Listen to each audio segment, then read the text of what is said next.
welcome to the show. In this episode, we dive into breaking news happening and coming out of the United States. In the political realm, let's dive right in.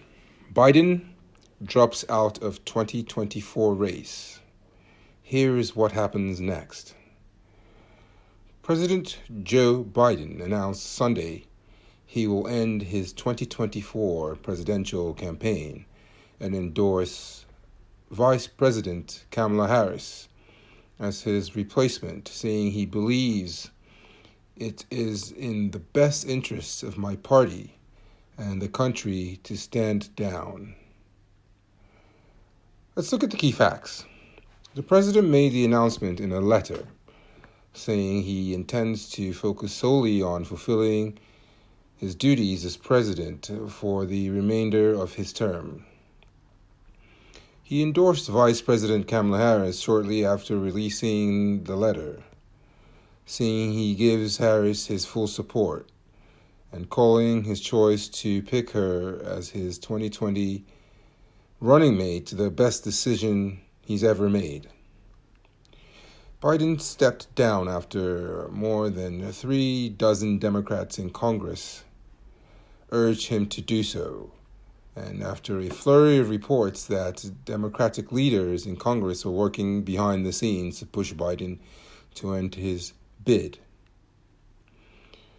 Biden has faced questions for months about whether he is too old to serve another term, but the party largely stood behind him until his disastrous June 27 debate performance, when Biden often appeared bewildered, gave disjointed answers, and spoke in a soft, raspy voice, leading to an onslaught of backlash from pundits, major newspapers, celebrities, donors, and elected Democrats. Biden's decision to leave the race at this stage in the election cycle is unprecedented in modern politics and sets up a mad dash to choose his replacement just weeks before the party is set to formally choose its nominee in a virtual roll call the first week of August. So, when will a new nominee be chosen? Democrats plan to hold a virtual roll call to formally select their nominee as soon as August 1st and before August 7th, ahead of the party's August 19 convention. The party initially planned the early roll call to ensure Biden would be on the ballot in Ohio, which previously required nominees to be confirmed 90 days before the election. Ohio has since revised its law, but it doesn't take effect until September 1. So Democrats have said they will move forward with the early nomination anyway. How will Democrats replace Biden? The approximately 4,700 Democratic delegates will choose a new candidate by majority vote. About 4,000 delegates are pledged to Biden, but by stepping down, he effectively releases them from their obligation to vote for him. The 700 unpledged delegates, also known as superdelegates and can vote for whoever they please, are allowed to vote in a second round if a candidate does not secure the majority votes needed to win in the first round. What is an open convention? An open convention would occur if multiple candidates are presented to delegates at the convention, and Biden hasn't endorsed a replacement, leaving his delegates free to vote for anyone. What is a mini primary? The process of choosing a new nominee isn't exactly clear, but some have floated a mini primary involving a series of campaign events, such as debates, high-profile interviews, or town halls, between potential Biden replacements prior to delegates casting their votes. Rep. James Clyburn, D.Sc., has said he would support Harris as the nominee if Biden dropped out and the party coalesced around her.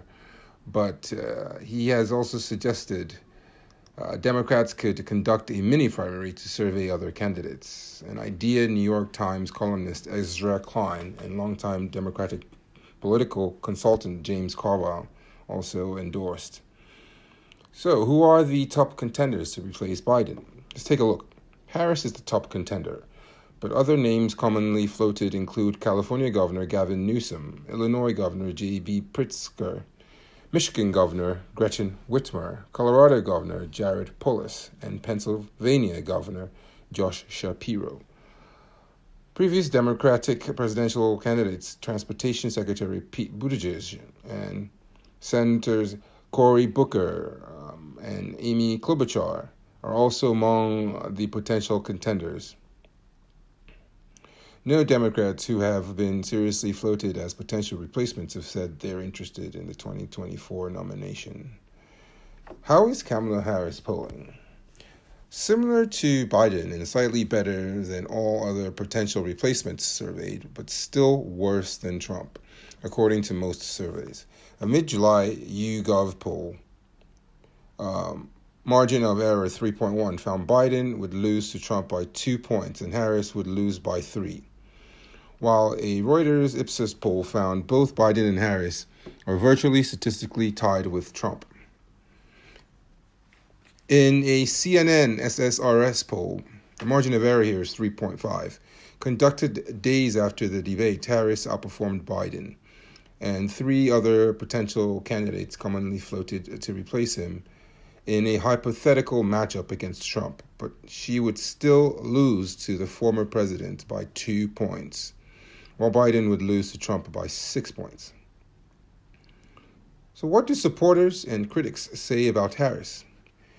Several prominent Democrats explicitly mentioned Harris as the most viable option to replace Biden prior to him announcing his resignation from the race. Clyburn has said he believes Harris would do very well at the top of the ticket, and the party should do everything it can to bolster her would-be candidacy.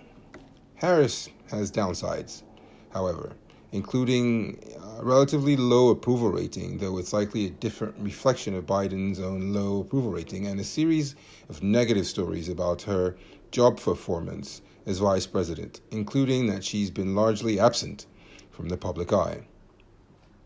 Her record as a state and local prosecutor has also drawn ire from some progressives who have accused her of not doing enough to investigate police misconduct and have pointed out her history of prosecuting marijuana-related offenses. Harris's view on criminal justice seemed to have evolved, however, as she's endorsed Biden's pardoning of federal marijuana-related convictions, and she has spoken out against the notion that putting more police in the streets increases public safety. Former Rep. Tim Ryan of Ohio slammed Harris's detractors in endorsing her to replace Biden in a recent Newsweek op-ed, calling her a joy to hang out with, brilliant, compassionate, engaging, funny, and totally down-to-earth. Harris, he said, can energize the electorate and govern effectively. So, what was Trump's reaction? Former President Donald Trump blasted Biden in a Truth Social post following the announcement, saying, "Crooked Joe Biden was not fit to run for president and is certainly not fit to serve, and never was." That's all we have for you in this episode. We'll keep you updated as we learn more. Thanks for stopping by. Hit the like button and please subscribe to the channel. Also head to buymeacoffee.com/Samson King to support us. Link will be up in the description. Thanks for stopping by and we'll see you next time.